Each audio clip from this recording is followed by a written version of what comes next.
2018 সালে কোপেনহেগেন বিশ্ববিদ্যালয়ের এক গবেষণায় দেখা যায় প্রাচীন মিশরীয় এক প্যাপিরাস অনুবাদ করা হয়। তো এই অনুবাদ করে বিজ্ঞানীরা কি পেয়েছিল আজকে আমরা এটাই জানবো। তো চলুন শুরু করা যাক।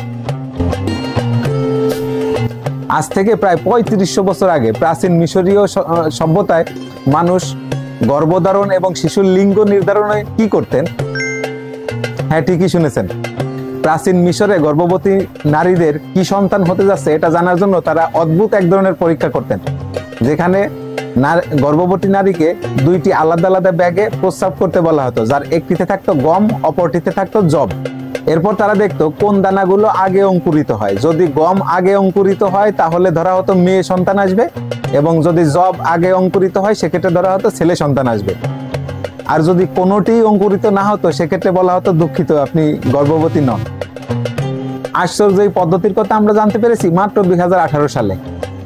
তো এমনকি এই পদ্ধতি শুধু প্রাচীন মিশরে নয়, রোম, গ্রিস এবং মধ্যযুগীয় ইউরোপেও এই পদ্ধতি চালু ছিল। এমনকি 1960 দশকেও এশীয় মাইনরে এই পদ্ধতি চালু ছিল বলে বিজ্ঞানীরা ধারণা করছে।